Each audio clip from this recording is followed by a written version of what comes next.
But I challenge people to say, do you understand what unconditional love truly is?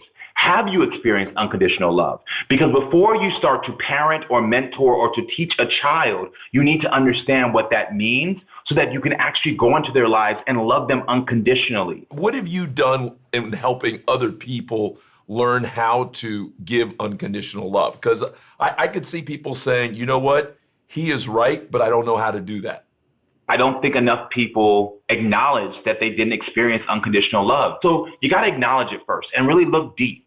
And then start to say, do you need an apology from that person to understand that unconditional love is possible? Because sometimes we do need verbal acknowledgement that like, oh yeah, I messed you up. I didn't do what was right. I didn't do what I should have done as your parent. Once you can identify if you need that, it's an important step because then you can start working either towards speaking to that person or you can start doing the work to find books and community that can help you to understand how to build your self-esteem.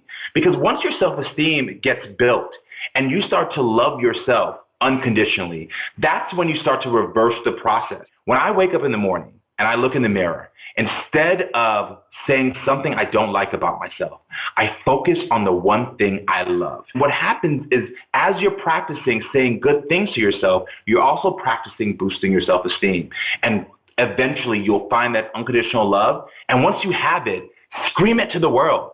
Because when you can love yourself, that's when you can love others. How did you get to be this insightful when it comes to where we are and what we need to get to a better place? Trial and error. When I was on The Real World, they used to call me Crazy Karamo because I used to cuss somebody out, throw a chair, and you know what I mean? And so like people can actually look at my journey and be like, oh, growth happened, work happened.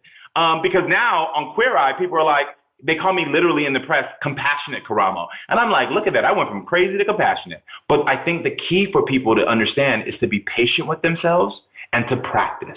It's not going to happen overnight. So be patient with yourself. This is your journey. Take your time. If you need to learn one thing today and nothing tomorrow, that's fine. The That Mailbox Came Out of Nowhere policy from American Family Insurance.